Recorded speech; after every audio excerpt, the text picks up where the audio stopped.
That's a wrap on today's episode. I showed you guys. So that's a wrap for today, guys.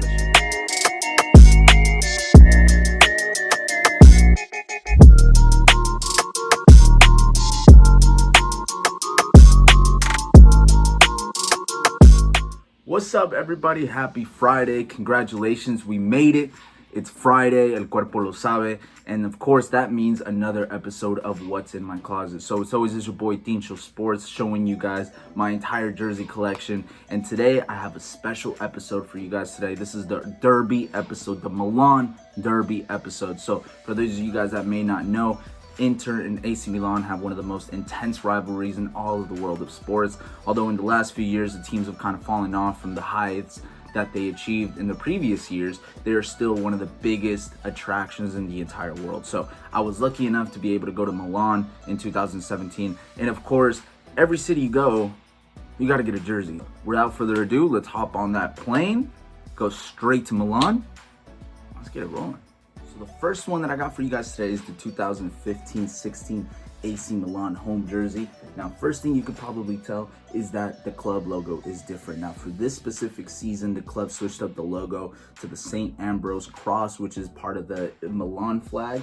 So it's a little bit different. I didn't really like the logo, but I still thought it was different, so I had to get it. So within the logo, as you guys can see, there's an AC Milan logo within the logo. So the traditional Milan logo is still within the logo, which I thought was a pretty cool design. I actually like the gray stripes running down the sleeves right here. The dark red is a little bit different than what we're accustomed to. It's a little bit darker. In the back, you got that little design right there, which I always say to look out for. I like the red and the black going all the way around. And as you guys can tell, once it ends right here, it is black, which I like, and the Italian little flag right there. It's small little details that go a long way for me. And like I mentioned, I got these at the Gilroy outlets for about like 20-30% off. And it was a cool jersey. It was a unique jersey. It was a unique logo. So, I had to get it. I didn't want to get a player name on this jersey because, frankly, that season they were terrible team. So there were no players that I wanted to choose from. I know Balotelli was around. I know Prince Boateng was around, but this was also past their primes. So there were no players that I wanted to get on this jersey. So as you can tell, it's a blank jersey. So flip-flopping to the other side of the Milan Derby, I actually got this Inter Milan jersey when I went to the San Siro. At the time, like I said, both teams weren't really at the peak of their powers. They didn't really have those big name players coming in at that specific moment. So when I went to the San Siro, I saw the jerseys that I liked, but I didn't necessarily have a strong connection to any of the players. So I decided to get one of the jerseys that I really liked from each team and put a name of a legendary player on the back. And for this one, I have the 2016-17 Inter Milan away jersey. Now this one to me is a super dope jersey. As you guys can see right here in the sleeves, it's black and blue, which adds that little contrast to the overall white jersey. Got it on both sides. You got the blue running down right there. Right, so I didn't have a favorite Inter Milan player at the time. So instead of just getting a player that I didn't like, I got El Fenomeno. So I got 9. I know that he wore 10 for a big part of his career in Inter Milan, but I thought Ronaldo, any other number other than 9 just doesn't sit right with me. So I know he struggled with injuries a lot of his time in Inter Milan, but the times when he was healthy, he was just amazing to watch. I don't think I've ever seen another player similar to him. So I had to get a throwback on this one. An overall sick jersey that I love. I love this jersey. I love the sleeves. The sleeves are my favorite part of this whole thing. And again, once you turn it around, you see the little design right there, Inter. So a super sick jersey. I think this is my favorite jersey out of both Milan teams. Now this jersey makes me sad. It makes me sad because it was such a sick jersey, but I didn't take care of it the way that I should have, and it's kind of been torn up at this point. I have with me 2013-14 AC Milan home jersey. This one to me, I think is the best jersey they've made in years, probably my entire life.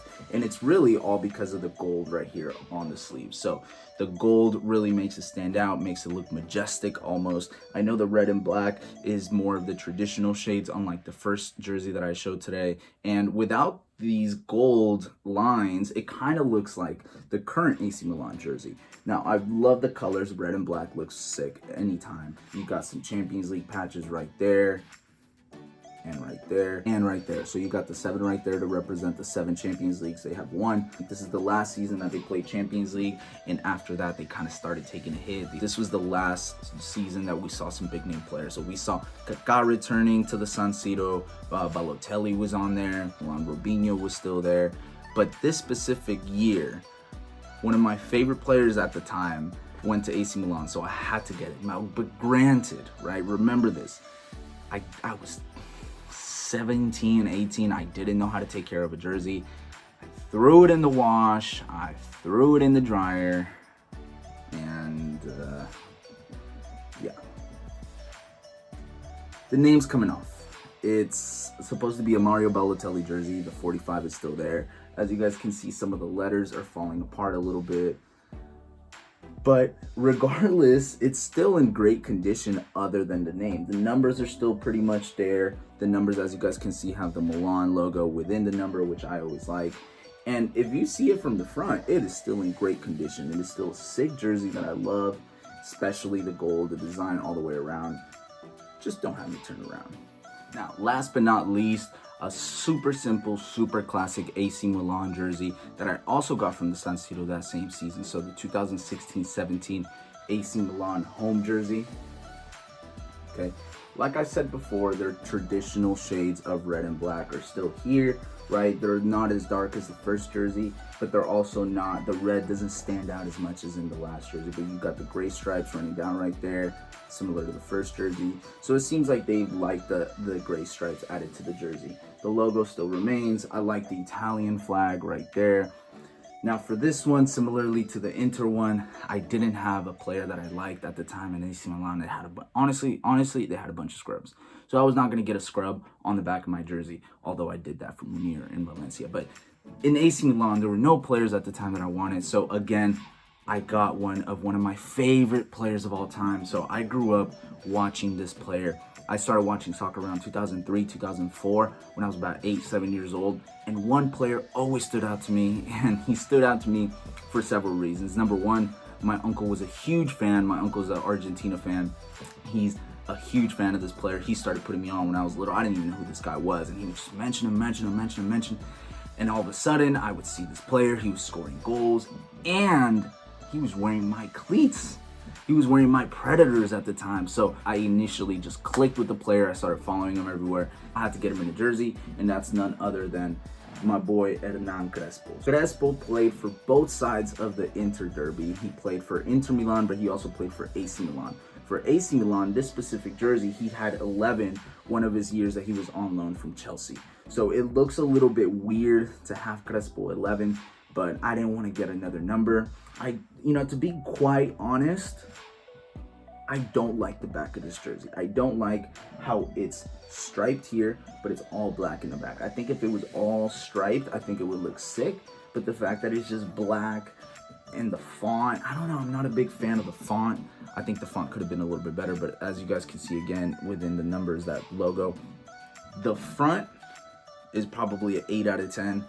The back is like a 5 or a 4. It just doesn't have that much creativity. But overall, I think it's a sick jersey. It fits super well. I really like how it fits on me. I like the design, especially from the front, and I like who I have in the back. For today, guys, I showed you guys 4 jerseys from the Milan Derby that I have. 2 of them from the San Siro. One of them is fucked up, and one of them has a different logo. So you tell me who has a combination of jerseys like that, and I'm gonna answer it for you. Nobody. And that's why you come every week to TinchoSports to check out a new video of what's in my closet. I show you guys all the jerseys that I have in my closet. I'm going to start doing videos like these where I have more than one jersey going on at a time. Hopefully you guys fuck with that a little bit. I have read your comments and suggestions. I will be doing videos on all the jerseys that were suggested. Just give me a little bit of time, but they're coming for sure. In the meantime, don't forget to like and subscribe to the channel. Don't forget to follow me on all my social media, just at TinchoSports. And as always, guys, thanks for watching, and we'll see you guys next time.